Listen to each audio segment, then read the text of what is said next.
Okay, so without further ado, welcome everyone to the first ever virtual EFF Austin Meetup. We've been doing these in the flesh for many years, but as befits a digital civil liberties org, we are finally fully moving into cyberspace with this here. So thank you all for joining us. For those I see in the chat names, I see old and new people. So for those of you who are new, greetings. My name is Kevin Welch. I'm the current president of the board here at EFF Austin. EFF Austin is an Austin-based digital civil liberties organization. We are closely affiliated with Electronic Frontier Foundation, based out of San Francisco, and are the oldest extant member of their EFA, or Electronic Frontier Alliance, which is a group of diverse civil liberties organizations based all around the country and a few even internationally. Like our big brother-sister organization, EFF, we tend to focus on trying to preserve rights in emerging technological spaces with issues like net neutrality, end-to-end encryption, end of warrantless surveillance in online spaces, protection of Section 230 of the CDA, fighting bills that are trying to undermine encryption like the EARN Act, etc. So we have our fingers in a lot of pies. We tend to be a little less involved in the litigation side and more the educational side compared to EFF due to our limited resources. And one of the primary ways we serve the public is with these monthly meetups that we usually have on the second Tuesday of every month at 7 p.m. normally at Capitol Factory in downtown Austin. But obviously things are a little unusual right now. So we are trying out our first virtual meetup here. I'm sure there will be a few hiccups in process as I figure this all out. We're all going to learn together. As I told people who got here a little early, just because normally at EFF Austin, we're big fans of not having meetings be just dry presentations. We're very much about collaborative discussion and conversation, although we vary it up depending on what a speaker wants to do. That being said, I'm going to encourage that we, at least for this first time, try to keep things somewhat structured, just so that I don't have a massive technical explosion in my face. So general etiquette, I'm going to say, is for the most part, the beginning here is going to consist of our speaker, Dan Reeser, speaking, who I'm going to introduce here in a moment. While Dan is giving his presentation, I would encourage you all to follow the general etiquette in these situations of keeping your microphone muted, just so we don't have too much distraction and feedback in that. I'm going to ask you to let Dan, for the most part, go ahead and finish his presentation. I'm still sort of figuring out exactly how chat works with this combined space, because you're all just guests in the space. So I'm not fully sure how much everybody can or can't see group chat. It's something I'm going to have to figure out here. If one of you figures it out and is able during mid-talk to ask Dan a chat question, I think that'd be fine, and then he can respond to them. But I'm going to ask you to refrain from verbal questioning until Dan is done with his presentation, at which point we'll have a time for questions. I believe most of you should have permissions to unmute your mics, but if not, I can do a general unmute, and we'll just try to have everybody ask questions in a civilized, orderly manner. So yeah, I'm going to give a quick shout out to a little bio intro to our speaker here. Before I do that, we usually do like to do community announcements where people share relevant things in the digital civil liberties community that might be of interest to our speakers going on around town. So I would like to give people the opportunity to share potentially news or events that are relevant and interesting to the digital civil liberties community. Shameless self-promotion is always allowed. Obviously, they're probably mostly going to be like virtual webinars going on these days, but if there are ones you think may be of interest to people, now's the time to share them, basically. So does anybody have any news or events they would like to share? Now is the exception to mine. You can unmute yourself and talk if you do.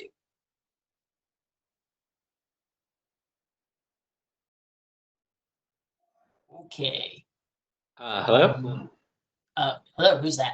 This is Alex Wyckoff. If you don't mind, I'd like to share something. Sure thing. Go right ahead. Okay, cool. So one thing that I just got the website up for and launched last week is distributed.camp.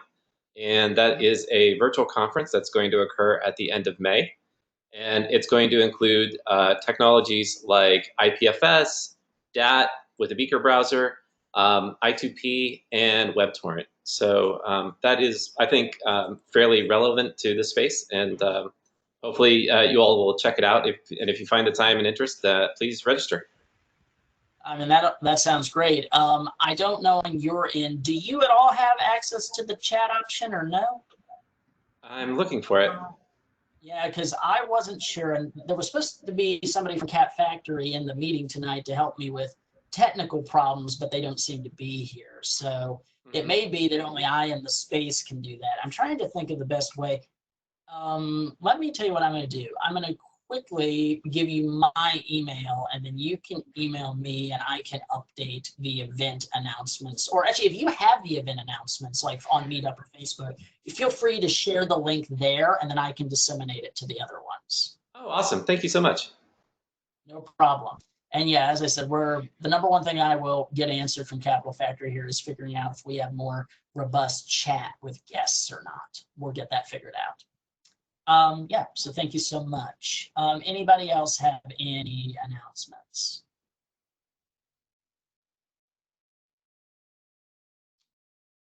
Okay. Well, and I guess I'll share our quick announcements, which is we're going to keep doing these virtual meetups for the time being. I'm sure at some point we'll eventually go back to face-to-face ones, but if I'm being honest, I think nobody can say when that will be at this point. So we're going to assume this is the format for the time being. And I realize that probably for some people, they actually prefer this format because it's a drag to get downtown and park downtown. And so certainly from an accessibility standpoint, there's a lot to like about this. And we're going to have this WebEx space even once all this is over. Capital Factory is just going to make this a service they provide for meetups going forward. I will probably eventually look into a way to somehow run this in conjunction with the physical meetups as well. So hopefully we'll get best of both worlds going forward. Next month's meetup is going to be with our friend Daniel Rossler, who's basically going to be talking about something very relevant going on right now, which is, voting technology with the newfangled voting machines, and specifically trying to find out exactly how they work and if your vote actually got recorded the way you thought it did. So, might be a little timely topic. So if you want to tune in May, that should be our talk. I'm also tentatively in talks with having our friend futurist Ann Boyson talk in June. So that's our short-term programming coming up. I'm sure we may have spin up some other things as we have the bandwidth and figure out various other virtual things we can do. But that's what we got coming up in the short term. So without further ado, I'm going to give a quick introduction to our speaker. So our speaker this month is Dan Reeser. Dan is the Community and Growth Manager for Polkadot, a next-generation blockchain network founded by the former co-founder and CTO of Ethereum, Gavin Wood. For probably most people in this room know, Ethereum is probably the most prominent cryptocurrency after Bitcoin. Polkadot, just one sec, gotta let somebody into the room. One sec. All right. So to continue, Polkadot will begin its phase launch process in second quarter 2020. I don't know if that timetable is still accurate. I'm sure Dan can tell you more, but that was the original plan, aiming to solve many of the current issues hindering blockchains from adoption at a global scale, including connection between blockchains, scalability, and rapid upgradability. Dan graduated with a bachelor and master's degree from Indiana University's Kelley School of Business and Information Systems and International Business. He's had a marketing and operations focused career with 4 years at Eli Lilly and Company, working in pharmaceutical brand marketing and oncology, immunology, and Alzheimer's. Sorry? Sorry? Somebody say something? Ahorita recién pude entrar porque ese link no sirve, que lo habían puesto, tuve que investigarlo. Sorry, I do not speak Spanish. No hablo Oh, español. I'm sorry. I'm sorry. Um, um, yeah, if somebody in the room may, I don't know, but we don't have unfortunately, we don't have alternative language service, but No, I'm sorry. I thought that I had difficulties right now with the microphone, but I have it. Sorry, I can hear you now. Thank you. Oh, okay, Sorry. okay, thank you I'm so gonna much. mute. Yeah, I'm gonna mute myself. Okay, sorry. Thank you. okay, thank you. Yeah, sorry about that. Sorry, so as I was saying, so Dan transitioned his career to blockchain out of a curiosity for the technology's potential, which led him to Austin for his first job with another blockchain project called OneChain. He led marketing and business development globally for this organization before opting to join Polkadot's historic launch under the Web 3.0 Foundation based in Zug, Switzerland. He lives in Austin as an avid traveler and as a competitive tennis player. So Dan is going to be talking with us about Web 3.0. For those of us who've been around on the internet long enough, we remember back in the mid-2000s, there was a big deal made about Web 2.0, where the whole idea was that websites would no longer be static HTML pages with creator-generated content. Instead, they would be based around dynamic APIs that allowed for user-generated content. Everybody was very excited about the possibilities this represented at the time, but as the last 15 years of web history has shown us, opening up all these APIs and allowing for user-generated content and graph scraping and sharing and transformation of these data sets has led to many of the current problems both the web and the world is facing. So you may be like, well, what is Web 3.0? What is the next phase or step for the web? And, I could tell you what little I know all about it, but that's why we have Dan here to tell you more about it. So without further ado, Dan, I'd say feel free to go ahead and get started and present your presentation, and hopefully you'll be able to do it relatively technical difficulty free. Cool, thanks, Kevin. Yeah, let me try to get my screen shared.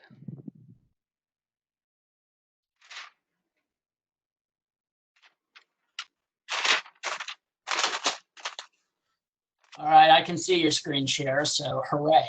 And let me turn my camera off here so that won't be so distracting. There we go. Okay.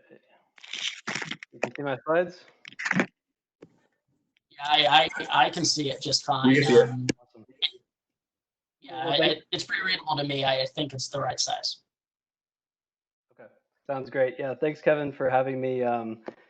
I got to know Kevin, what was it, about a month, maybe 2 or 3 months ago, when I was talking to the Austin Blockchain Collective here in Austin about a similar topic and got introduced to Kevin through someone named Bill, who was kind of a mutual connection between us. And Kevin was nice enough to give a presentation on net neutrality to kind of the Polkadot community that we have. And we saw this really interesting overlap between the EFF Austin community and the Polkadot community and the blockchain community in general. So I'm really happy to be here presenting to you guys. Thanks for the introduction, Kevin. So that's pretty much my background. I'm hoping that today you can leave with a better understanding of what blockchain technology is itself. I know there's a lot of conversation around blockchain, around Web 3.0. So I'm here to kind of explain what Web 3.0 is as a whole, what blockchain is at its core, and then not get too deep into what Polkadot is, but I want to at least brief you on the problem that Polkadot is solving, and give you a little context as far as how Polkadot fits into the history and I think near future of where blockchain's headed. And then at the end, I know the chat wasn't working for me either, Kevin. So at the end, I think we can just have people come onto the microphones and ask whatever questions they have. Yeah, that sounds fine with me. I was originally concerned that only I had permission to unmute people, which I thought might be total anarchy, but people seem to have the ability to unmute themselves. So I'm going to say, yeah, we're going to try to just everybody take their turns, and if you see 5 people unmuted at the same time, choose one person to talk. You know, we know how this works. We're adults, so we'll figure it out. Great. So I'm going to dive into Web 1.0 first, just to set some context as far as where we're headed, where we are now, and where we're headed with Web 3.0.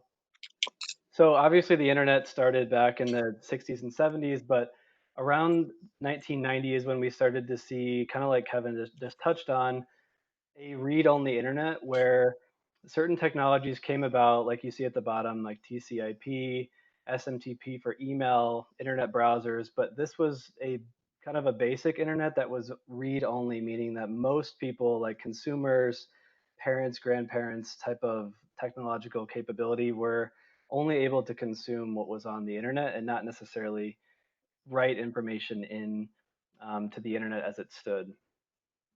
I included these technologies here at the bottom for a specific purpose. I'll revisit these towards the end and make a comparison to kind of what we're building in Web 3.0 right now, and how that's similar to what this technology at this phase of the internet allowed.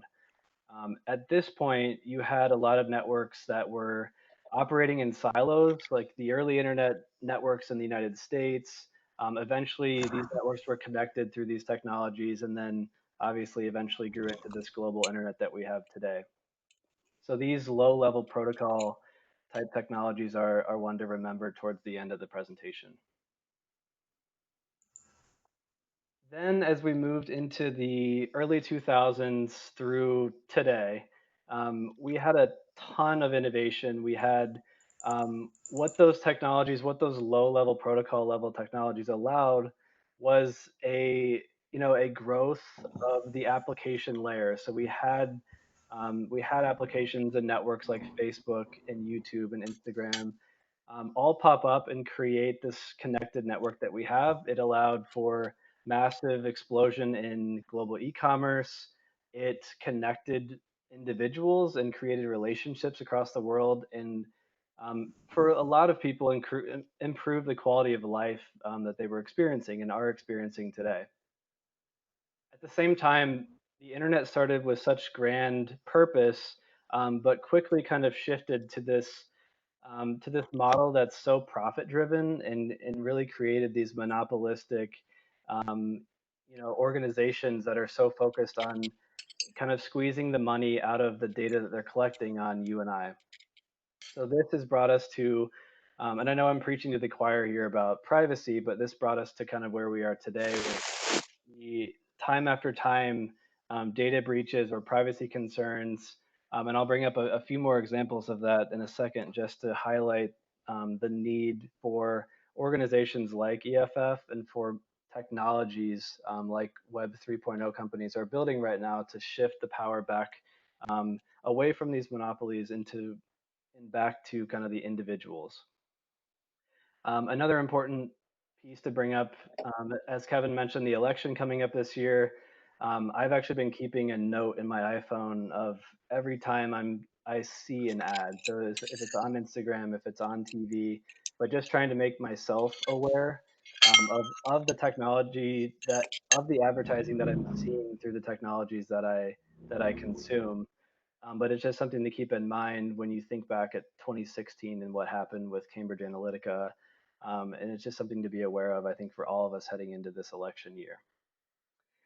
And then last, the internet started, like I mentioned before, all this amazing e-commerce capability. But what we've seen recently is that the new model or the current model of the internet has shifted to turn us as the consumers into the product. So when you see, like when I saw Spotify, for example, offering me a free Google Home, why are they offering me a free Google Home, which retails for I think around $100? Because my data, my Spotify data for them to associate with my Google record is way more valuable than the $100 piece of hardware that they want to, put into my home. So this original tech boom that everyone was so excited about in the early 2000s, late 90s, has really shifted to become an advertising and marketing boom, and hopefully new technologies and regulations will help us get away from this new model. So a lot of people are asking where our privacy has gone, and I know everyone here is aware of Edward Snowden and kind of the courage and bravery that he had in 2013 to come out with, based on his experience at the NSA. Another great example, the New York Times Privacy Project. If you're not aware of that journalistic work that the New York Times is doing, they're doing an excellent job in the privacy space, so it's definitely worth following them and reading some of the articles that they've come out with. But this is just one example of real world data that they got on cell phones within New York City, and it's just incredible to see, how they were able to track certain, famous individuals, certain congressional members, and so on, throughout DC and New York through data that they were able to collect through, cell phone companies. Cambridge Analytica, just again, I mentioned them earlier, but just to highlight the breadth, the global breadth of influence that they had prior to really being exposed after the 2016 election. This is a real slide from a pitch deck that Cambridge Analytica gave, and they literally call it persuasion digital marketing. So people may or may not agree, but I would venture to guess that although Cambridge Analytica may not be the one doing it, I'm fairly positive that money has just shifted somewhere else. This is such a powerful tool that politicians have at their hands now. So I think we'd all be crazy to think that this isn't going on somewhere in the world, just without people knowing at this point. And then this is actually something that came up around, what was it, 4 or 5, 6 days ago. I actually don't remember the date. But Congress was pressuring Jared Kushner recently, within the past week, on this health data surveillance that he's doing. And if you can see here on the right, here's the actual letter that was written to Kushner, talking about the serious concerns they have with the secrecy of the efforts that he was going about with big tech companies to create this kind of behind the scenes group of tech companies to collect and analyze healthcare data. Yes, with the purpose of helping COVID-19, but what regulation, um, who is watching over the data that they're collecting and making sure that they're not using that data for other purposes for building up their database after the COVID-19 pandemic has passed. So just the wording here I thought was just very powerful. Like the impact on the health privacy of Americans, and talking about how this only compounds the concerns they have with the lack of transparency with this initiative that he's working on. Coming from the healthcare space, I'm also really interested in kind of like the digital healthcare apps, the telehealth apps. And this article also mentioned that these telehealth apps right now are clearly on the rise, but a lot of these apps, actually most of these apps actually don't fall under the HIPAA regulations that like a normal doctor's office or anything of that nature would fall under. So we're also now seeing a lot of these healthcare applications collecting data and then having the ability without HIPAA restrictions to then sell that data on to another third-party data purchaser. So just another thing, very recent to keep in mind when we're thinking about our data privacy, and especially for people like in my friends and family who say that they don't necessarily care about companies like Apple or Google having our data. It starts to get really personal when you start thinking about people knowing your healthcare data, your blood pressure, your sleep habits, and so on. And then last, you may have heard about this in Kentucky, somebody who refused to stay home, and the judge actually ordered them to wear an ankle bracelet like they were on house arrest. So that's where it starts to really cross the line and make you a little bit worried and knowing that we need to start making changes. So given all that background, where do we go from here, and what solutions are there to these privacy issues? So one, I'm sure this is a crowd that is very aware of end-to-end encryption. Signal obviously being the best messaging app for this purpose. Riot Chat is actually something that you may not be aware of. My entire company the Web3 Foundation actually operates on Riot, and the Matrix protocol is actually an end-to-end encrypted, not decentralized, an end-to-end encrypted open source technology that can be used by individuals, by organizations, and even by governments, like we've seen in France. And then last, HTTPS encryption has really reached, I think, 95% adoption. So that's another good progression in that regard. On the regulation front, I won't spend too much time on this, but we've seen a lot of great progress with GDPR, the California Consumer Privacy Act, and then the facial recognition bans that we've started to see in places that are more on the progressive end of things, like San Francisco and Boston and cities like this around the United States. And last, and these are just 3 examples of solutions, but the last example of a solution for restoring privacy is, of course, the kind of the main topic of this presentation, which is decentralization and moving towards trustless technology. And I'll get into these concepts here in a second. So here we are in the year 2020, and we are starting to see the beginnings of Web 3.0. And one thing to keep in mind, the blockchain is definitely not the only component of Web 3.0. These 4 here are examples. AR, VR, artificial intelligence has massive potential. Internet of Things has already been growing and will continue to grow.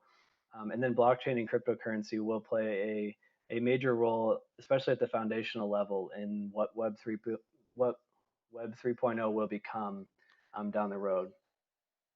Web 3.0 you may hear referred to as a semantic web, so humans and machines being able to interact based on logical reasoning and logical relationships instead of really just simplistic relationships with humans interacting with the internet or their computers. A user-centric web, so again, bringing kind of the power back into the hands of the individual, decentralizing and pulling away from these big monopolies. And then trustless, so getting away from these central authorities, these middlemen that we're having to trust our data, our money with, our information with, to not do something malicious with. So now I'll zero in on this kind of component of Web3. So Web 3.0 in a blockchain context, we're really talking about, like I mentioned, bringing power back to individuals, removing powerful central points of control. So when you hear the word decentralization, it's all about taking all of Facebook's servers in San Francisco, or all of Google's servers in San Francisco, or all of Santander Bank's servers in, I believe they're in Madrid. Just getting away from this model where an individual company or an individual organization owns everything and can control, can alter, and manipulate the data that they own. And then last, we have to remind ourselves that we are very lucky, especially at a time like this, where we're kind of being woken up to some realities that a lot of people in other parts of the world live with.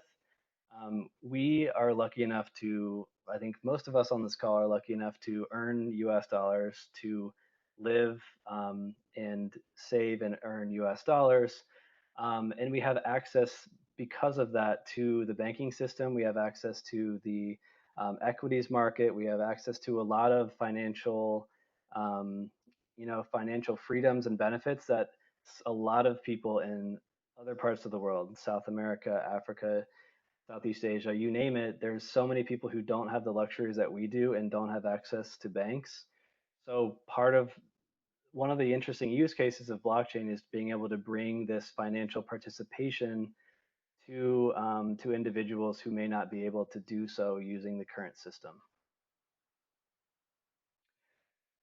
So I'm going to try to go somewhat slow here and just explain the best I can what blockchain is as a whole.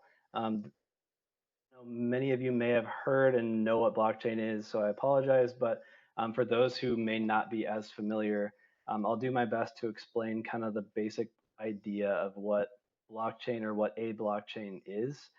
give a couple kind of analogies and examples, and then hopefully you can ask questions at the end if it's not quite clear, but it's fairly complicated, trying to simplify.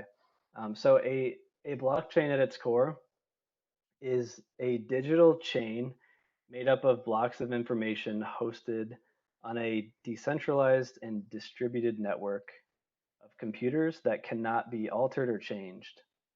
So this is illustrating a centralized point of control. So if there's information on this network, for example, it can be changed, it can be altered by whoever owns it. This is illustrating a distributed network, a decentralized network, where there's not one point of failure, there's not one point of manipulation, and the network is spread amongst a group of people or a group of organizations, and even geographically dispersed. And I'll explain more of this in an example next. And then this is blocked by this Google thing, but it says blocks are chunks of data.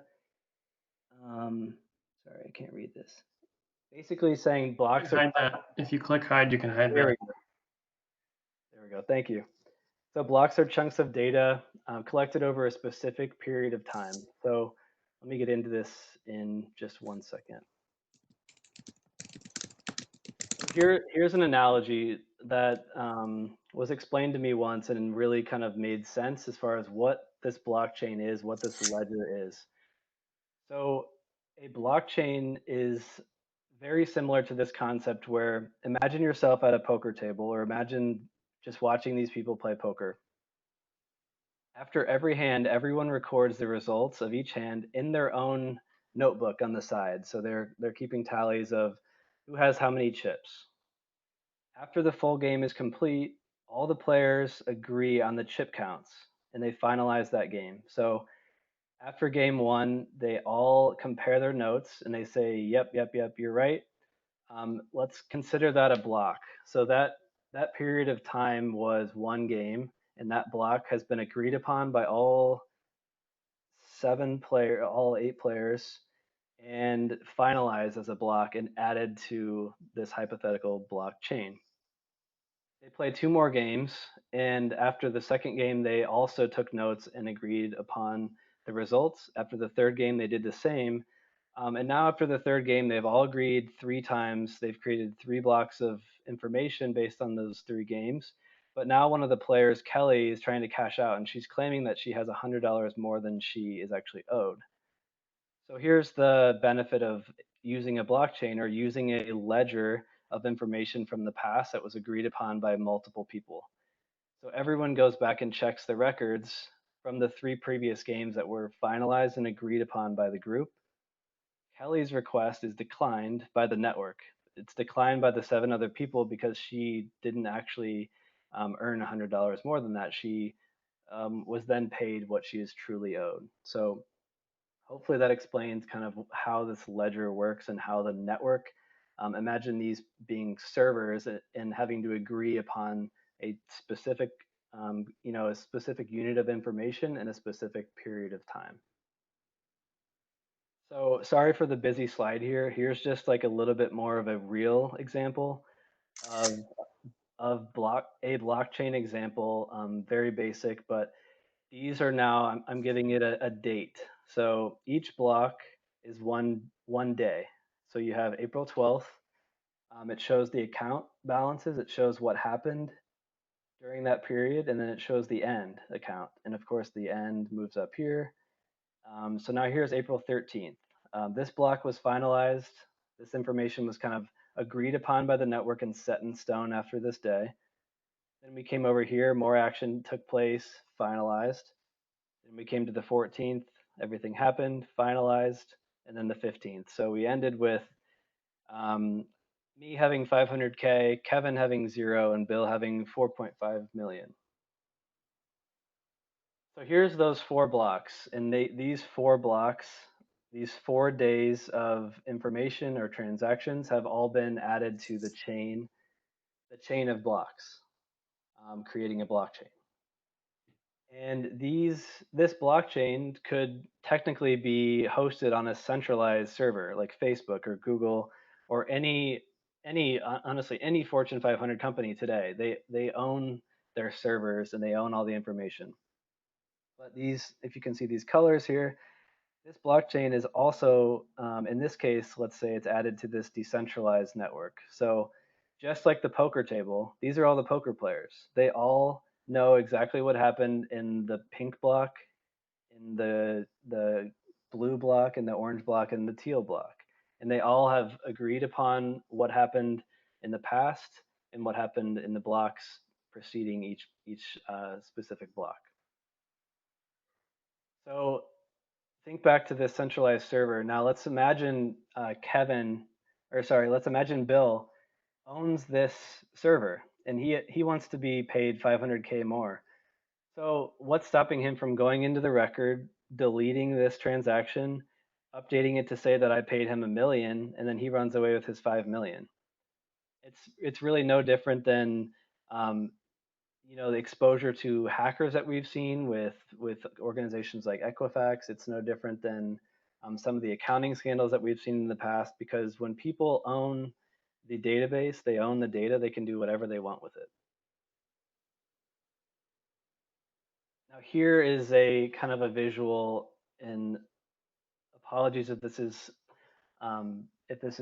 fairly technical, but this is kind of how a blockchain network looks today. Like this is what Ethereum looks like today, but way more servers, way more global breadth. But imagine the same blockchain that was on this server that was able to be edited by Bill. This is a situation where it's nearly impossible to alter a record, because if this server, say whoever is running this server in, it looks like Russia, say they want to change the data of this blue block, the second block from April 15th, all these other networks, all these other servers, all these other poker players from our example would all immediately say, no, that's not true, because that's not what we agreed upon at the end of that block. So that that change to that record would be declined, and the network would go on with their business. So hopefully that's, I know it's somewhat complicated, but for those of you who are new to blockchain, you can kind of understand like even just what the name blockchain means. It's literally a chain of blocks of information. But just like these examples on the previous slides, we're talking about the one example was talking about kind of like a financial information, but financial data on the blockchain can be the same as drug supply chain information or identity.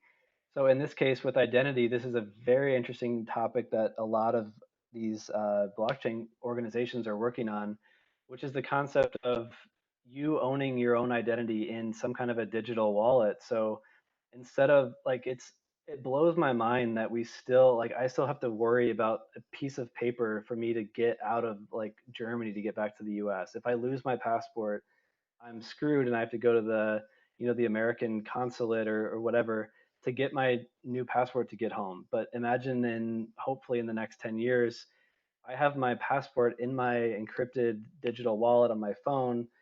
I own the private key, or I own the password to that, and only I can get in that. And I can choose who I give my identity to. So I can, maybe I'll scan my thumb and give my ID to, TSA when I get back to Washington, D.C. But I have control over when I own it or when I give my identity up to someone. Anonymous logins is another interesting concept, especially with regards to privacy. So if you think about every time you sign up for a new, maybe any service on the internet that has these buttons to make it easy, easy login with Facebook, easy login with Google, they're probably collecting God knows how many pictures and birthdays and friends that I have on Facebook just to make it seem easy to the user when I log in. We're also seeing a lot of people, even at my organization, working on what they call like Web3 logins or pseudo-anonymous or anonymous logins to allow us to take part in some of these services or marketplaces without having to give up so much of our identity or our data. And then last, this is another thing that just blows my mind. I was in Brazil trying to go to a meetup in Colombia, and I didn't have a yellow fever immunization form to show the Brazilian airline. So I wasn't allowed to fly to Colombia. I had to cancel my trip and fly back to the US. I started thinking, like, I wouldn't even know where to begin finding my immunizations records after living in, northern Indiana, going to college in a different city, living in Indianapolis, moving to Austin, Texas. Like, when did I get that? I don't know where to even begin, but we need to get to the point where, just like with the digital identity, we all will own our healthcare data in some kind of an encrypted digital application, call it a wallet, where I own all of my previous records from doctor's visits. I own immunization records, and I can choose to give my healthcare data to a dentist, or I can choose to give my healthcare data to a physician, or whatever the use case is. So these are just these are just four examples of different use cases among many, many different use cases, but just a few that I thought would make some sense to this group. So brief kind of history here of blockchain, and something that's pretty interesting to keep in mind is that a lot of people, including myself before I really got deep into this industry, think that Bitcoin was just kind of this magical thing that sprouted up in 2009. But in reality, this actually dates back to this guy, David Chaum. He's a kind of a legend in the industry, still working on a project now, but came up with this concept of digital cash back in the early 80s. This concept, continued to evolve into hash cash in 1997. And these are all things that you can Google, and they're pretty interesting to read the history on. But hash cash was kind of like the first, I would say, like the first version of Bitcoin almost, because Bitcoin has this hashing capability that is very technical, but you can also Google that later. And then Bitcoin came around in 2009, which is very interesting timing, just following the financial crisis in 2008. Um, and that led on to 2015. So 2014 or 2015 is when Ethereum started getting built. Bitcoin at this point was really just a peer-to-peer kind of payment mechanism. What Ethereum did was it added what's called smart contracts. So it's basically the ability to program something or add. It's basically adding programmability to on top of kind of this payment layer. So now you're seeing on Ethereum a lot of what they call dApps, a decentralized application for so many use cases, including identity, like I mentioned. But probably the biggest area on Ethereum right now of growth is what they're calling decentralized finance, or DeFi. So that's kind of where Ethereum is today. Going back to 2015, when Ethereum launched, like Kevin mentioned in the intro, Gavin Wood was one of the original co-founders. He invented the Solidity programming language that's actually used to build on Ethereum. He left at that time and dedicated all of his time and focus on building this project called Polkadot. So it's been, the name and the project has been around for quite some time, around 2 or 3 years, and has really been kind of under wraps. The whole team has been heads down focused on building this. But the reason I'm working on this project and the reason I'm here is really because I'm pretty confident this is the third, major innovation in this industry. And part of the goal today, I'm definitely not going to go super deep in Polkadot because it's very complex technologically. But the goal here is just to kind of like, give you the awareness that Polkadot's coming. Just keep your eye out for it. It's really interesting what Polkadot is doing, and what I think it's going to enable in terms of blockchain adoption and the ability to actually scale and handle transactions to the level of like a Visa or one of these organizations today. So this is a very busy slide, but really meant to show you how many aspects there are to Web3. Like I mentioned before, the smart contracts on Ethereum is really what kind of sparked this next step in the history of this industry. This is basically the way this is set up is going from the base layer protocol. And when protocol is a pretty technical word, but you can think back to like TCP/IP in the early internet when I was mentioning that. And as you head up, this is like the application layer, the browser layer. So here's Brave browser, which many of you probably have heard of. And this is really where we'll start to see applications, and hopefully soon applications that can be used by normal everyday users. In my opinion, people should never even know that there's a blockchain behind it.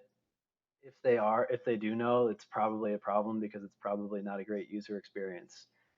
So this is, a lot of the work and innovation that's being done today in Web3, and this was actually built by Multicoin Capital, which is based in Austin, which is pretty cool.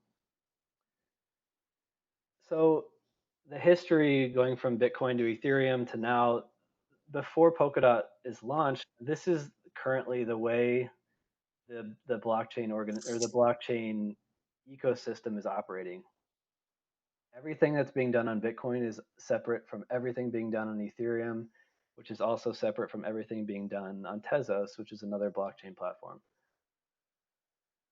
If you think back to this map, this is the same thing as the US not being able to communicate with Sao Paulo, or Australia operating on this island with no connection to anything else on Earth.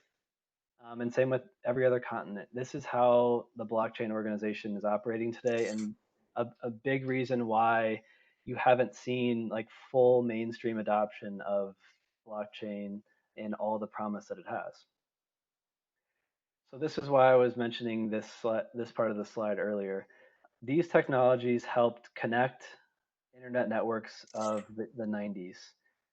So you had these low-level like protocol layer technologies that I couldn't even come close to understanding how they actually work, but what they enabled was this application layer of Facebook, of Chrome, of YouTube, because we had the connectivity of networks across the world. We're seeing the exact same thing now. And that's what Polkadot is building. It's the equivalent to this low-level protocol connectivity that we saw here.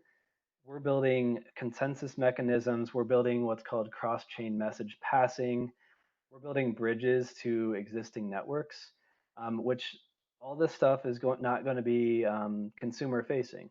But then this is where the really exciting and fun part comes. So we've got a company based out of the Ukraine building what's called Subsocial. So this is a platform for building social networks that aren't owned by any one entity. They're decentralized social networks. So it's the beginnings of a decentralized Facebook. There's another one, Akala, based out of New Zealand, and they're building a very, very exciting and interesting platform for decentralized finance, for everything from synthetic asset trading to margin trading on crypto and on traditional assets, but again, all in a decentralized manner. And then Brave, of course, just wanted to include that because it's such a well-known name, and they are already doing great work in the Web3 space. So here's we have an amazing designer at Polkadot. So Iggy made this just to kind of represent what Polkadot is. So I won't get into the specifics. I can either send a prior presentation if people are interested in how Polkadot works at the technology level. But essentially, these little squares are all blockchains. So this one square here is the equivalent to Ethereum. This one is equivalent to Tezos. So we're going to have a huge network of connected blockchains that will all interact, with information, with data, with value. And this will allow applications built on custom blockchains to interact with one another and interact with legacy networks like Ethereum and Bitcoin, Tezos, and then Hyperledger being kind of a enterprise or private blockchain focused or consortium blockchain.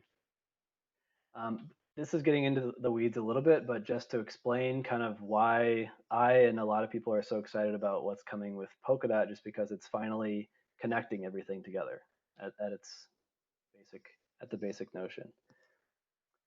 So to kind of start wrapping things up, we're obviously here in the year 2020, and Web3 and Web2 are both going on at the same time. So the people at the Web3 Foundation, the people that are building these technologies, they have a lot of choices now with where we take this. So one thing, I was just listening to a podcast yesterday called Relay Chain, and they had a really interesting topic around making sure that we build Web3 and keep users in mind and keep the principles of what we're trying to achieve in mind, because it's very easy to quickly veer towards the way Web2 went and forget about what it's all about. So that's why I add here, we must build with the users and Web3 principles first and protect against a re-aggregation of power.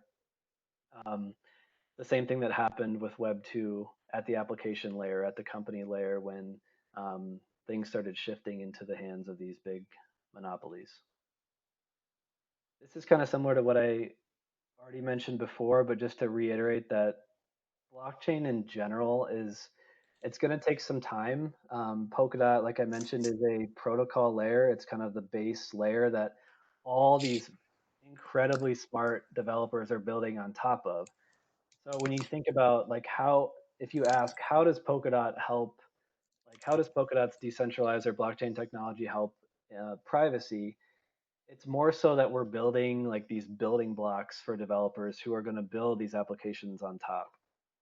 So developers can leverage all the benefits of blockchain, including the trustlessness, the immutability, and the security of blockchain, and hopefully set them up to be able to build things that will change the world for the better.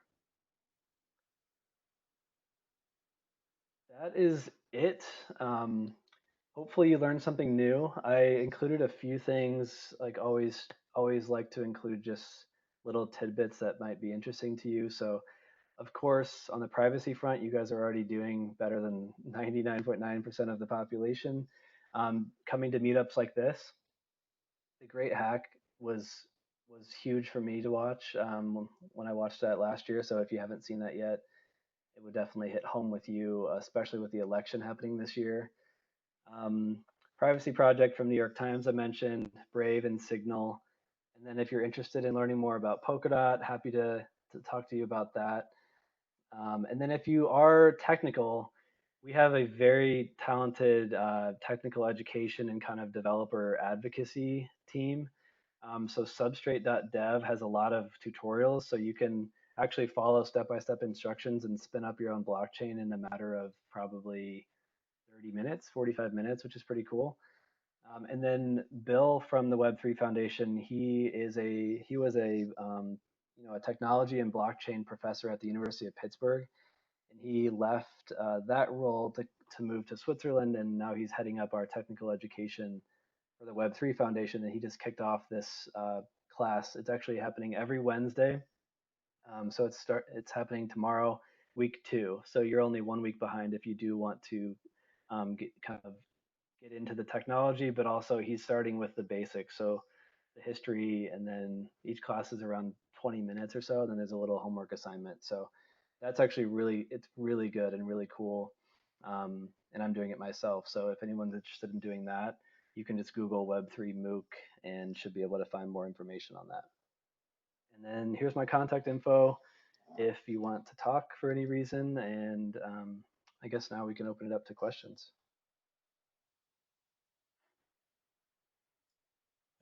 Yeah, thanks for that, Dan. Very informative presentation. I think it struck a good line between accessible for people, but also getting into some of the real issues and topics as well. I guess I'll start off questions and then we can go to some other people. I had a couple questions, and so I think I will kind of present them. I'm curious your thoughts. My first one would kind of be directed about the privacy potential of of blockchain technology. As some of us know who've been following early applications of blockchain like Bitcoin, we know that Bitcoin, in the way it was designed, proves somewhat susceptible to the reassertion of centralized control, which you alluded a little bit to in your presentation. Infamously, it got to the point where there were like just a couple servers in China that were controlling the vast majority of the blockchain's processing power, which meant the whole example you alluded to of, well, if there's only a couple databases, it's very easy to edit the record. And so how is Polkadot trying to circumvent the centralization of control of the blockchain that emerged in Bitcoin? And I guess my second question would be about, as far as building these protocols and adoption, I'm curious how much of this involves browsers. Yeah, thank you. Watching myself was a little funny.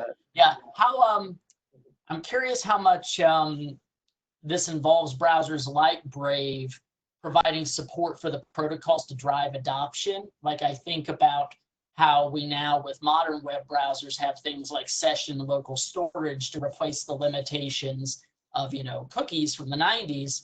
And I'm wondering, is Polkadot going to need web browsers to essentially adopt full blockchain database management systems running in browser, or is technological developments like that ultimately not going to be necessary with the approach Polkadot's taking? Yep. Two great questions. So on the first one,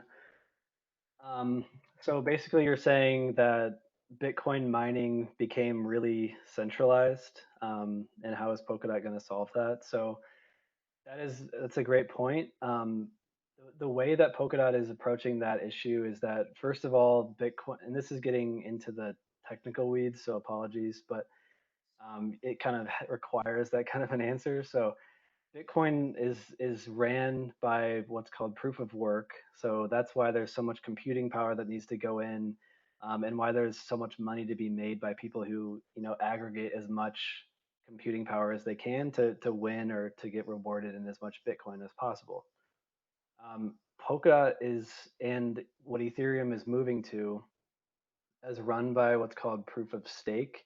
So instead of the network being run, or instead of your reward coming for the amount of computing power that you're contributing, it's actually based on the amount that you have at stake, or the amount that you have at risk, or kind of like held in a account, basically. So Polkadot we have a whole set of what we call validators, and these validators are the equivalent to a miner on Bitcoin. And Polkadot, as of now, the research team is saying we have the ability to scale up to 1,000 validators, which will run the network. But the way that the proof of stake mechanism is set up is that when you're staking, so I as an individual can stake my money just like somebody in Bitcoin can kind of contribute to a mining pool. But with Polkadot, when you're contributing to a validator, the money is automatically dispersed evenly among the whole set of validators. So with other networks like EOS, if you really want to get into the technicals, EOS is extremely top heavy because they don't have a mechanism for kind of equaling out the distribution of funds that are staked. So that's the basic explanation, is that we have a mechanism to equally disperse the funds that are at stake in the network, so that it doesn't become, there's not a single point of too much, I guess, too much ability to alter or change something on the network based on the amount that they. There's not a central point of failure where some nodes in the network are more important than other nodes in the network. Exactly. So hopefully that helps. I can connect you to like some of the people like Bill, who I mentioned, who are really good at explaining this kind of stuff. Your other question was about Polkadot needing web browsers.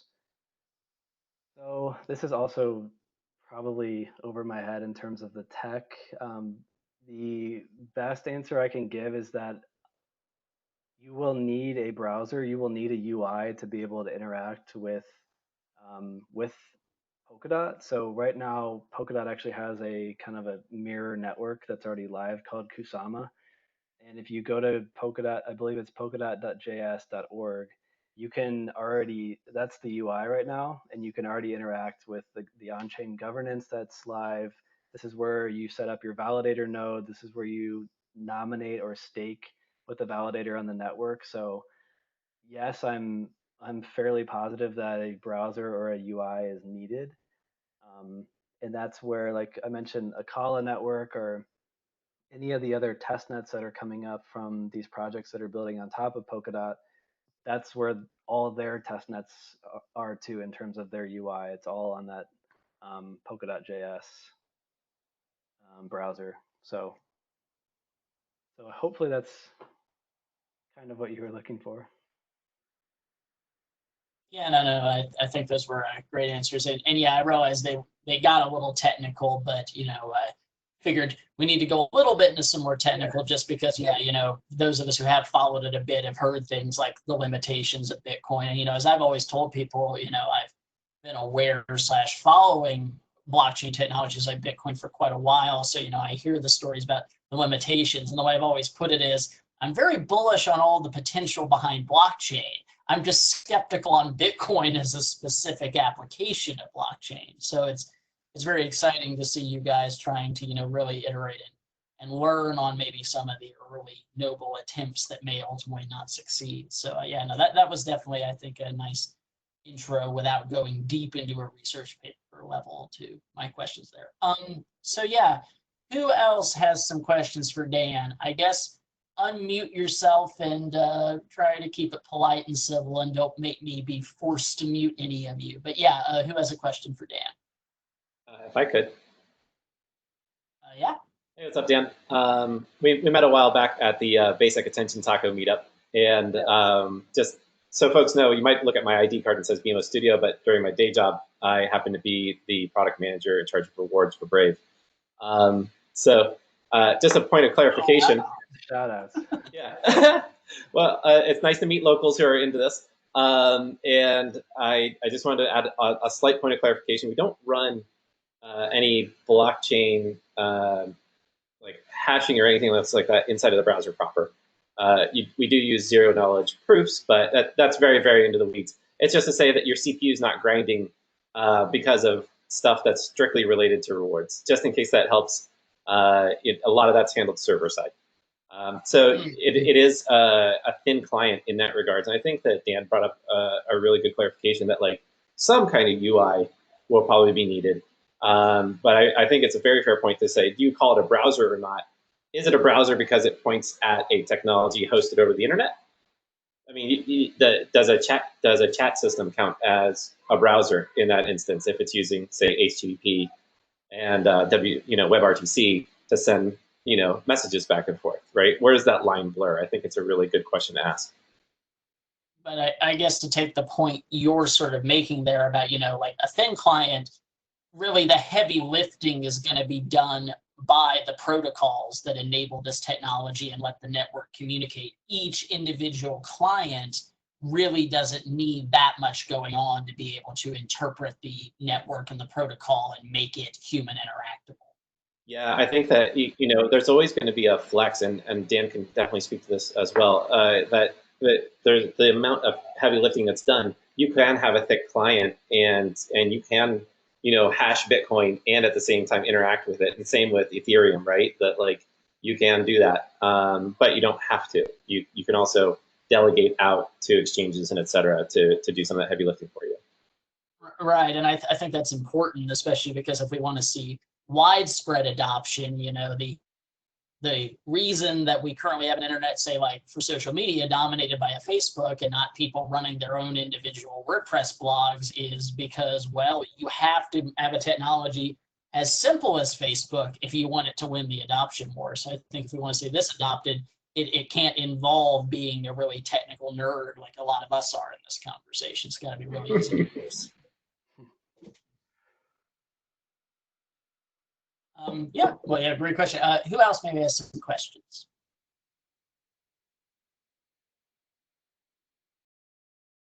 Don't be shy. I don't want Dan to feel like there isn't interest. I mean, now I can keep asking questions, but I don't want to dominate the conversation. So, anybody else? I was just going to ask one more. I'm so sorry. Oh, yeah, why don't you? Because I don't want to have to ask all of them. Yeah, sure.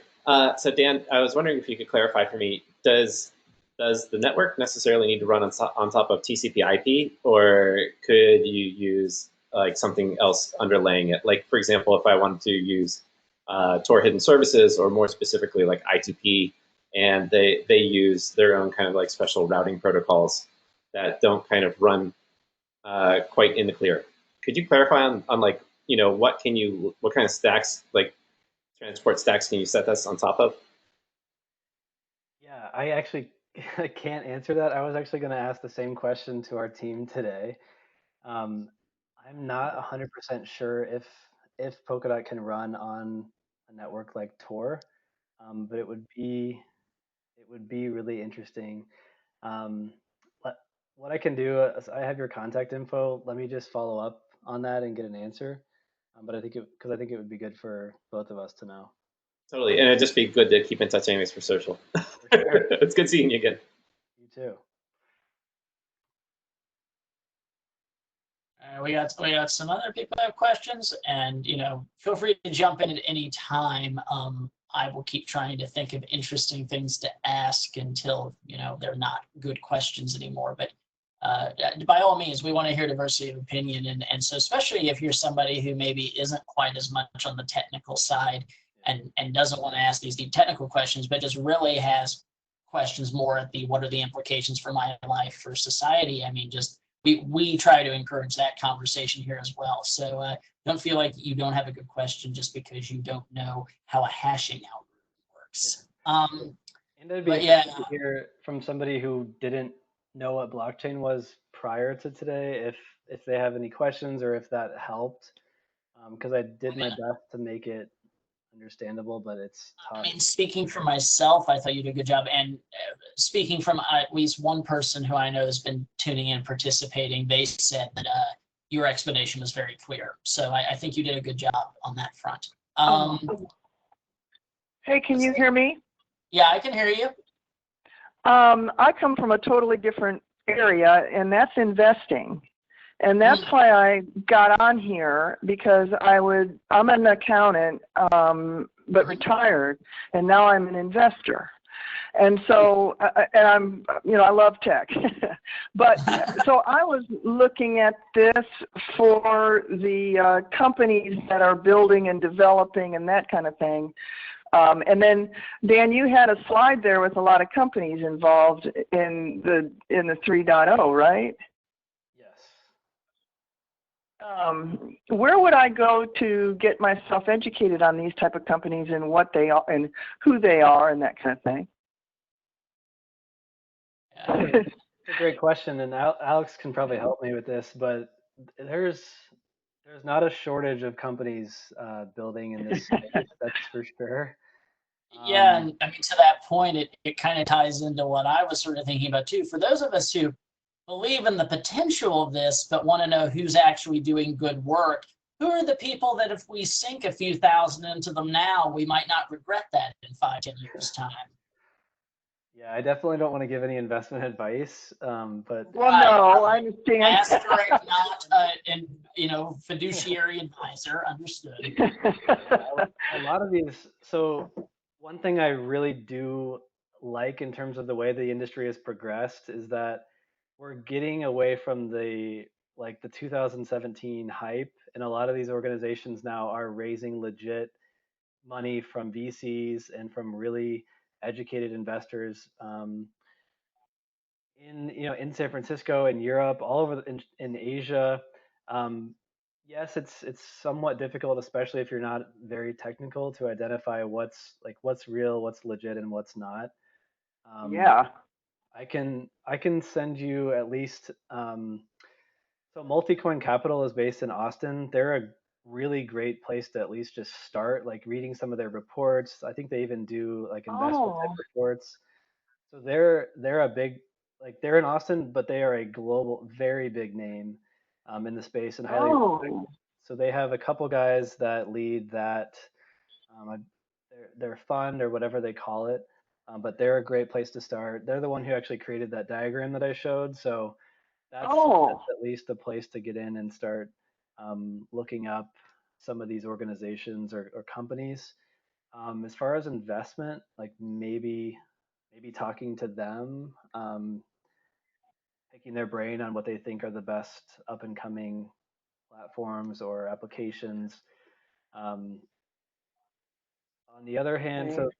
so that's one place. I mean, the other is just getting plugged into the media outlets within this industry. So Yeah. Yeah, I would say the that's Wall actually that's an excellent point. Like, yeah, what blogs are like reliable to actually get Yeah. good information about the space? Because there's certainly plenty of like grifty blogs. I've run across a number of them in my time. Yep. I would say the top tier Wall Street Journal-esque is CoinDesk. So CoinDesk. That's kind of the most respected in the industry. There's a few others. I think the Block is really good. Cointelegraph. Alex, do you have any others? There's about 5 or 6 that are kind of like Can you spell those again? Is it Quin? I think COIN, Coin. Or is it Desk. Coin? Okay. COINDESK. Yeah, I've seen CoinDesk Oh, before. CoinDesk. Yes, I'm familiar. Yep. Okay. And then the Block is another.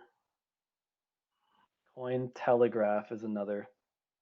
Oh, I would agree with Dan on all of those, and I'd say, if you don't mind kind of diving into the weeds a little bit more, then there's probably a solid handful of people worth following on Twitter, and Yeah. and of course a few subreddits to dive into as well, if you're into using Reddit.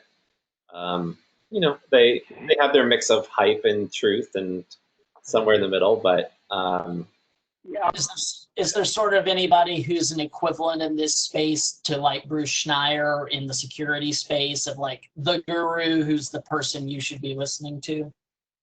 in coins, when it comes to coins in particular, I'll share a personal opinion on this. I feel as though the coin space ran into kind of a zero-sum game hype problem, especially as everybody's trying to draw attention with the different initial coin offerings and trying to pump their prices and etc. That led to a very real problem as it comes to established base truth in any one of those projects. And so then what you have to do is you have to rely on secondary indicators like what's the size of the team, what's the location and training of the team, and do they have an open source repo, and can you see the contributions that they're making on a regular basis? And go and visiting their website and seeing what kind of features, what's the cadence of the features that they're landing on a regular basis, which is a lot of like grunt work. But I don't find there to be like a singular voice that I listen to in terms of this that is truly Schneier-esque, as an honest to God leader. I think there's a handful of people, and I try and take the chorus and hear like what notes are they all landing on, so that's kind of my takeaway on that. Yeah. Thank you. Alex brings up a good point. The crypto and blockchain industry is pretty unique and interesting in that it's very centered around Twitter. So people call it crypto Twitter. Can you guys hear me? Perfectly. You're doing Yeah, great. Looks like Alex. yeah. I can. Cool. Yeah. So crypto Twitter is like it's a great place to follow if you really want to start seeing some of these big voices. I can actually just write some of these down and send them to Kevin as a follow up. But there's a couple, especially in Bitcoin itself. There's two ladies, Meltem Demirs, during the big Facebook Libra cryptocurrency trial, or not trials, but hearings in DC. Meltem Demirs made a big name for herself because she did an amazing job during that time, and she's become one of the big voices and respected voices in the industry. Another one is Caitlin Long. So she is doing a lot of great work out of Wyoming on the kind of legal and regulatory front and advocating for blockchain. And I've seen her speak once, and she's phenomenal. So she's another one that I actually have notifications for whenever she tweets. So she's great. There's a handful of others, and I can maybe just send some of these to Kevin in a follow-up. Okay. If you want to separate Okay. Thank you. if you want to separate out the coin discussion from the rest of the distributed tech discussion, which is like the other 3/4 of the pie, as Dan was kind of showing there, then I think that the Internet Freedom Festival is one direction to look in. I think that there's a handful of privacy and security conferences that they publish. Aside from the white papers, they tend to highlight the technologies that are active in that space on a regular basis. And those are a few things I would look at. Oddly enough, I think hacker conferences are amazing for this. So if you look at, say, DEF CON and Hackers on Planet Earth, I think that they're both really interesting spaces. And of course, the EFF. This is just like, Well, yes, I feel very, very privileged. Some of the communities I'm networked in that I feel I avoid a little bit of the grift. I'm just kind of curious because I think, one thing a lot of people looking on the outside in is they do want to know how to develop sort of a smell for bullshit in this space. There's become kind of a running joke that companies will just slap blockchain on their name to fool dumb investors and ride their stock up, and we hear stories about that crypto queen, Ruja Ignatova, scamming people out of billions. And I think, I don't know, have either of you kind of developed any rough rubrics for a smell test of how you know that something is total bullshit or a scam in this space versus and I know it's so hard without actually digging in the weeds of what a company does, but since we are an educational organization, I'm for the people listening, is there anything that's really a repeated red flag that keeps popping up in these scams again and again? I think it's pretty easy to avoid them now, honestly. If you're a legitimate project in the space, you're going to go to VC first. So if I was investing, I probably wouldn't, I'm not going to have insight into something before a VC does. So if a legitimate VC hasn't invested yet, then I would stay away. Yeah. I don't know. That's just one. No, I mean that sounds fair, and I think that's a decent. Oh, yeah. And that's a wonderfully one-word simple rule. Are there VCs investing in it? So I think that's the level of simplicity I was looking for there. And I guess, and Alex, you were alluding, you were talking about various conferences and things to get involved. I try to stay as much aware of things going on, especially in the Austin space. Are there any things in that space going on in the Austin area that you think our participants should be aware of? I mean, there's my virtual conference that's going on at the end of May, but that's virtual. Right. Which, and to anybody who has wants to share things or has feedback in general, there's our public pages which you can comment on as well. But I'll just say right now, you can email me at kevin.welch@effaustin.org, and I'm happy to try to disseminate information, especially also if that goes for anybody who has feedback in general about this. First time we've done these, so be harsh if you need to be. I want to figure out how we can do these well. But yeah, if you have info about your conference in May, Alex, as well as just any other thing going on in the local area, because I just try to know about everything so I can inform people. So yeah, that all sounds good. And actually, Alex, I don't know, we're always looking for speakers. If you'd like to come talk to us something about Brave at some point, that could be a really good conversation, because obviously Brave is the only other browser besides Firefox that I tend not to badmouth. So it could be interesting to discuss where the Brave project is right now. I would love to. I'd be honored, and I'll take the bad mouthing too, because critique is the pathway to improvement. Mm-hmm. Anybody else still in the conversation who has some questions about, the specifics of Polkadot or just about blockchain in general? Can you hear me? Yeah, we can hear you. My name is Daniel Smith. I didn't see my name in the list of the people. I signed on as a guest. Maybe that's why.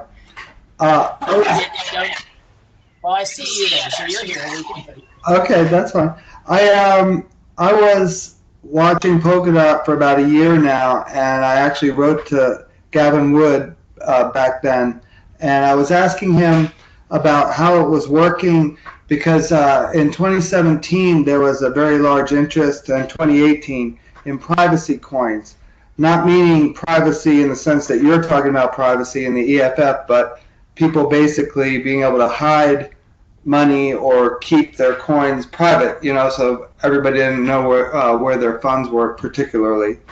And I just wondered, and he had mentioned a few things back then when I emailed him, but I wondered how it was approached with that, as far as some of these chains are varying levels of transparency, and how that would be approached in the system. I mean, that's a great question. What do you say, Dan? I mean, that's probably a pretty technical question, but I just thought, it was something to bring up, because that's very interesting how it would go across all these different coins. How does it translate between one to the other? That's a really good question, and kind of stumped me again. Okay. What I will say is that we actually had a presentation this morning from one of our best researchers, or actually two of our best researchers, and this was part of the presentation as like what's coming. So we have a relatively small team compared to a lot of these, big Fortune 500. So we are building Polkadot, and our sole focus is launching Polkadot in its first kind of phase. But what we were told today is that there are definitely some privacy features that are in the plans, in the works, coming down the road. I don't know specifically how that will work, and I can actually follow up with Alistair, our researcher, on how that may look. Another thing that we are going to see is, like I mentioned earlier, bridges. So we're going to see bridges to Bitcoin and bridges to Ethereum. But another network's name that has come up in the past is Zcash. So we could also see a potential integration with an existing privacy-focused network for that capability in the meantime. So we have a lot of grants that we're giving out to teams building these bridges. So that's probably maybe that could come first, but then down the road we'll see some kind of privacy features integrated into Polkadot. But I'm just not. It's probably not far along yet, enough yet to really elaborate on that. But I can follow up with you, Daniel.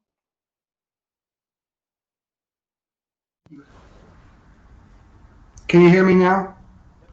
Okay. Yeah, I just muted you because we were having a little feedback. That's okay. I was going to say that the background on the web too, the history of it was really excellent. It went through all the, they used to call Web 2.0 semantic web, but other than that, every single thing you said was it was a great synopsis of the whole internet history.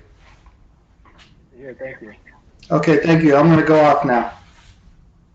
Thanks for joining us, Daniel. Hope okay. Stay safe, everybody. We're trying. Thank you. Bye-bye. Bye. We got any other questions from anybody? I have a few more of my own I can ask if people don't, but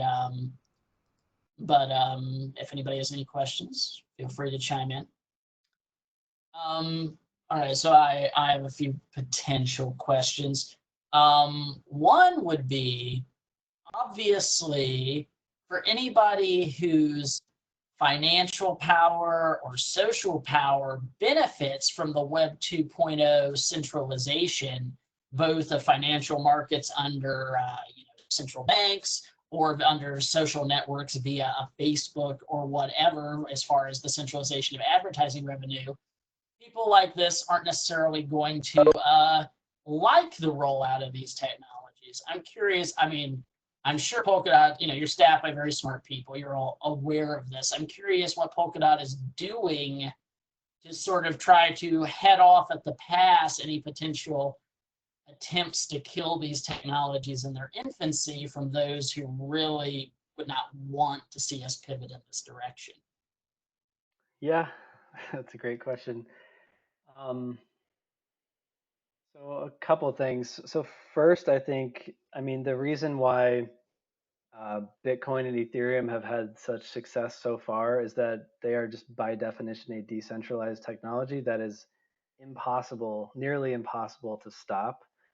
So for us to get to that level, what we're trying to do and what we are doing right now is just decentralizing as quickly as possible to become a network that's basically owned by all the network participants and not owned by Gavin Wood or any of the people kind of in the core group of developers. So that's one way of, I guess, avoiding being killed or like held back by any major Web 2 company or government or whatever. Um, the other thing that I'll just add on that topic is just the slide that I had showing like Web 2 and Web 3 are now both being developed in parallel. And I was actually talking to my girlfriend about this last night, and she was asking, so when are people like me going to actually be able to use this? And it's a great question. Like there's there's an aspect to this of that. Number one, we're very early still. It's almost like the mid 90s in terms of the internet. But number two is that although this is all about, and this is just my opinion, but although this is all about decentralizing, there's still probably, at least in the interim, going to be a need for some component of centralization to improve user experience. So you're already seeing in Web 2. I mean, obviously we're in the traditional world, we have banks who own our money, and that's extremely centralized, and that's that world. But now we're moving into crypto, where some people are operating exclusively in cryptocurrency, but you have one of the most successful companies in the space so far is Coinbase, based out of San Francisco. Um, they are a centralized exchange where people can buy and sell and hold cryptocurrency, but it's centralized. They own the keys to your wallet. So technically, they know what you're doing. They can report what you're doing to the government and so on. But most people, most consumers are okay with that because it's way easier than managing your own hardware wallet to store your Bitcoin. The experience is better. And because although we're trying to get away from trust, people trust Coinbase. It's just the fact of the matter. So, I um, mean, I think you raise a good point there because, even I, like, I've dabbled a little bit in the Bitcoin space, not compared to you and probably the people at Polkadot, obviously, but like, yeah, the whopping $100 fortune of Bitcoin I have, like, I'm basically having Gemini manage my wallet for me because, the Winklevoss that twins. obviates all the having to make sure my private key doesn't get lost if I change machines, and like, which is a thing because, my brother bought Bitcoin a decade ago, back when it was worthless, and he has a very large sum of Bitcoin that has been lost forever because of a computer dying, and it's like, oh, that would have been a lot of money, So these are real problems. So yeah, I don't know. I mean, and that actually is an interesting question, like how. So, it's kind of the push and pull between centralization and decentralization, that traditionally centralization wins out precisely because, it's expensive for expertise to manage complex solutions and systems. Like you talk about, we'll initially need centralization. I mean, how do we ultimately move, though, to pure decentralization when these technologies are so complicated? Like, how is Polkadot handling problems like, people change their phone or their computer, and they don't want to lose their digital money or their digital smart contract, but they're not some really technically savvy person who wants to deal with backing up files and syncing files, and like, what are some of the long-term approaches Polkadot's taking to these problems? Or, I mean, I assume it's at least been thought about. Yeah, we're so early and also so low level. Like those Right. diagrams I was showing, like we are the base layer. So Right. right now, like I mentioned, our focus is on launching Polkadot at the technical level, and then we're gonna have a lot of things built on top of that.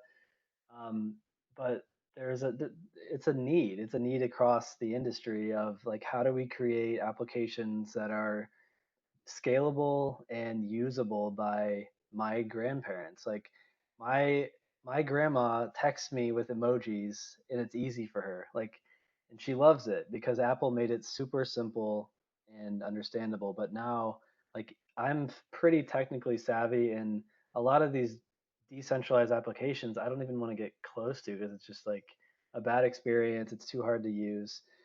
So all that being said, And you, right. I mean, you totally gloss over the actual technical complexities of how do these 10,000 copies of the blockchain all synchronize with each other, you know, like that's an immense technical challenge, actually. exactly.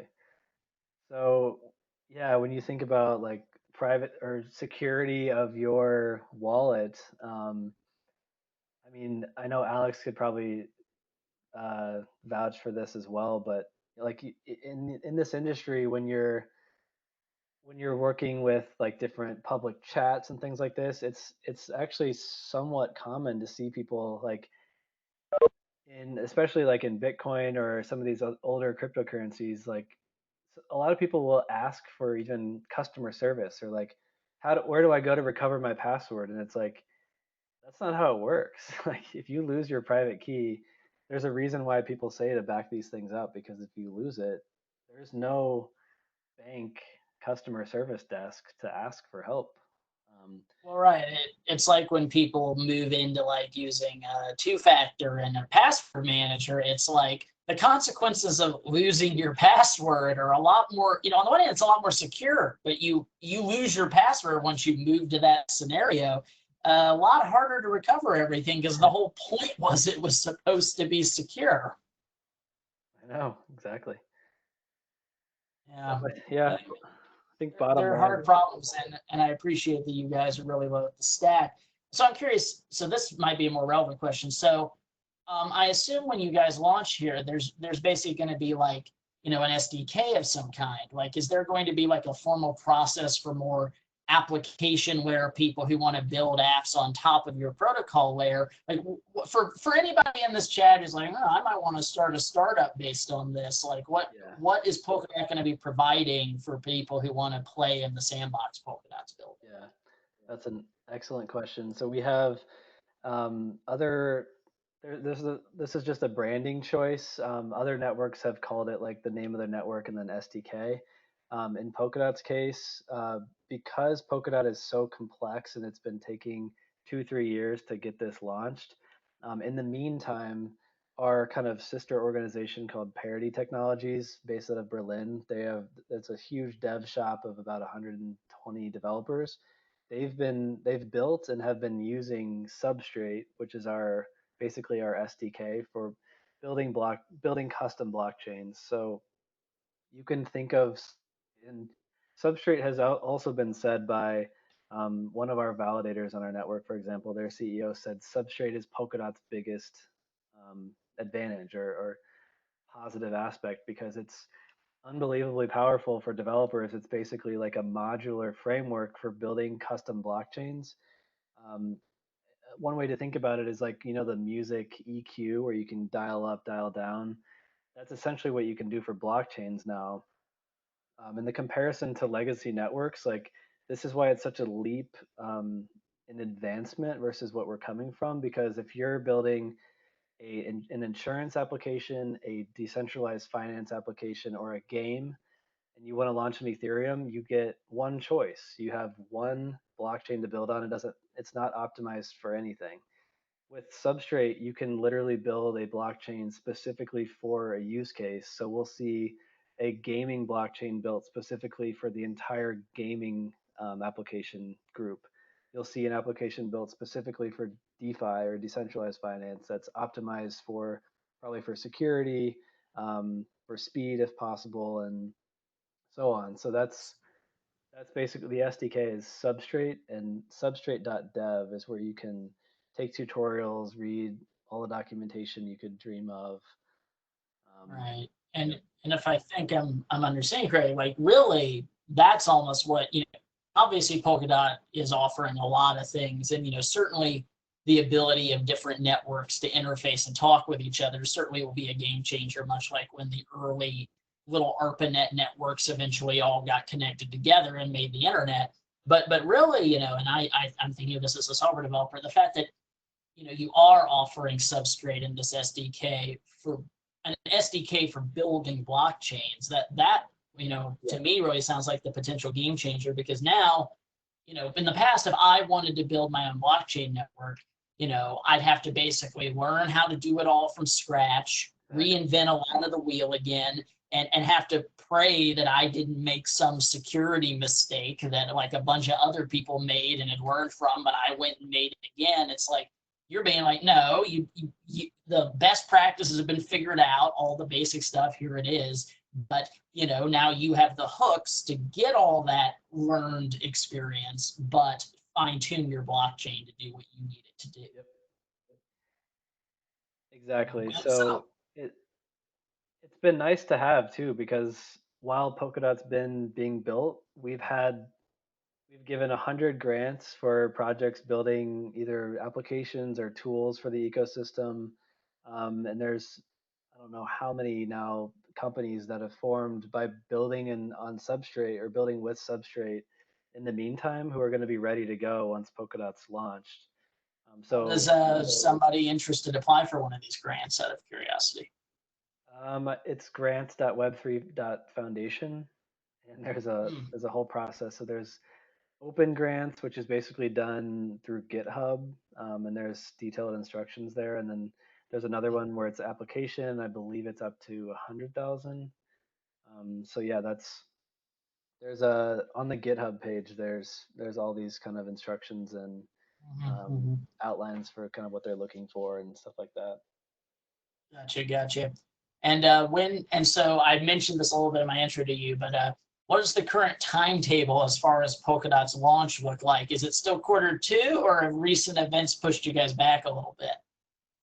Yeah, it's Q2.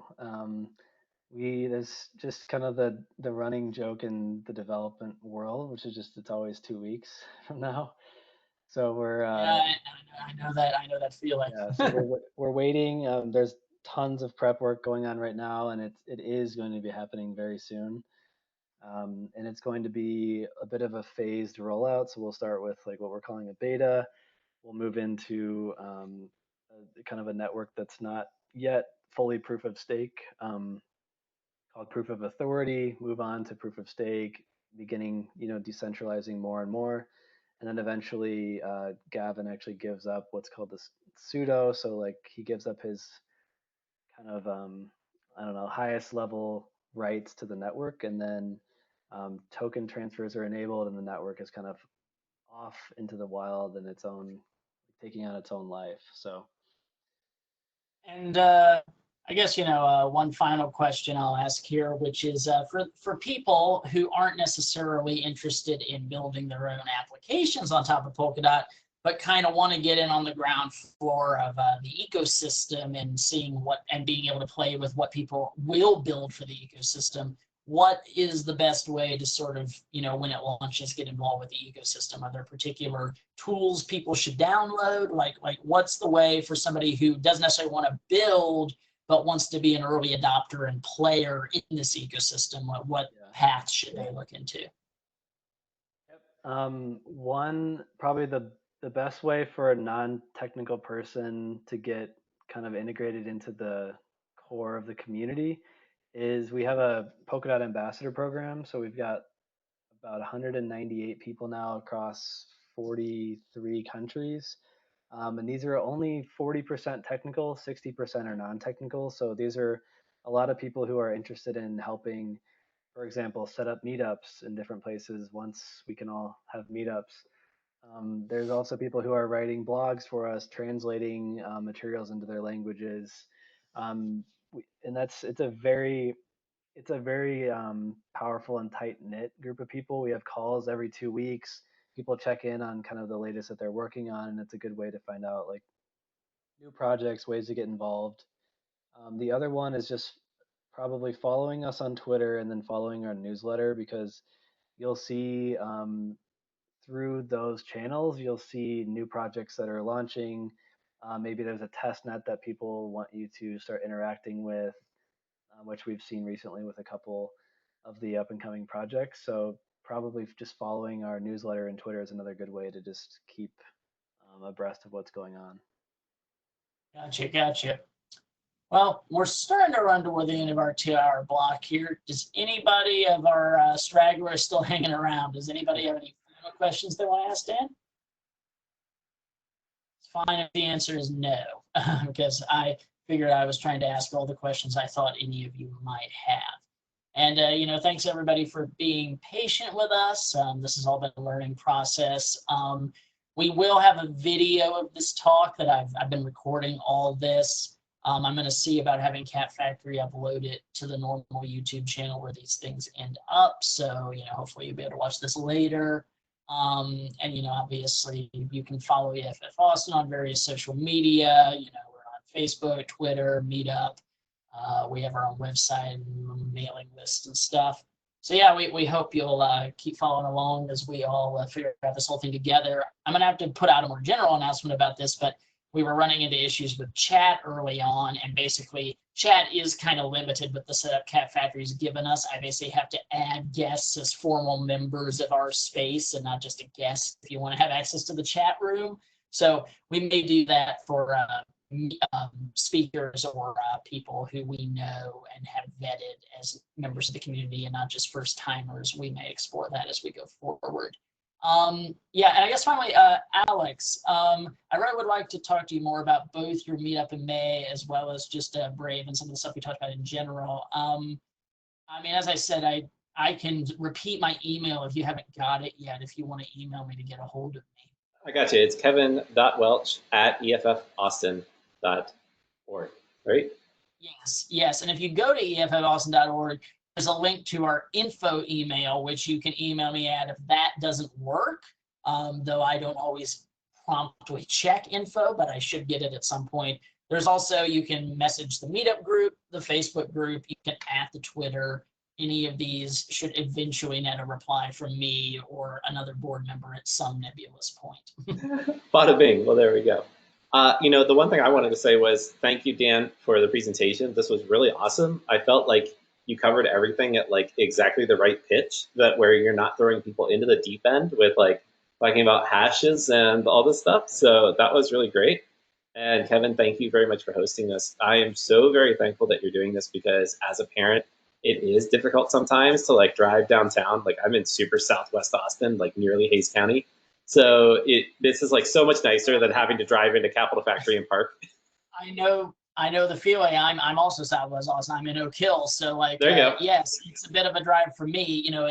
I've endlessly debated the advantages and disadvantages of, well, yes, it's downtown, but of course also it's very central, and we have a live stream, and so there's no perfect solution. I've in the past just tried to occasionally have Meetup and other events that are not downtown, but I really do think this represents a very interesting opportunity to try to broaden our conversations to people who can't always make the downtown meetups. And as I said, I'm going to try to at least, do something like have a laptop that will also be showing this and have this space being watched during our meetups, because yeah, we have the live stream, but that's not always a very participatory way to participate in these things. So hopefully we're going to figure out good ways to use this going forward.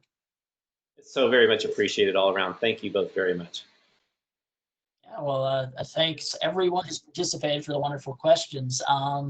Yeah, and Dan, let's also just keep EFF Austin abreast about Polkadot. I think we are natural supporters of your continuing decentralization and privacy transparency efforts with pushing this technology forward. So any way we can be of help and just continue to partner in the future, let me know. I know this year South by ended up being a total lost cause, but I'm sure at some point we may be able to think of some interesting sponsorship or event partnerships we could look into in the future. Yeah, we've deferred our tickets to next year, so everyone will be here. So yeah, I mean, well, I'll have to pivot and see what we will or won't do next year based on the state of things, but we'll continue these conversations. Cool. Okay. Well, thank you everybody for coming. I think I'm going to call the meetup here if none of you have any additional questions.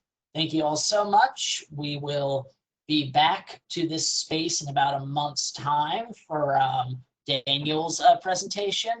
Unless we have some, we have actually use of this room at any time, not just our scheduled meetup times. So if anybody wants to have a meeting or presentation about anything, they just need to get at us.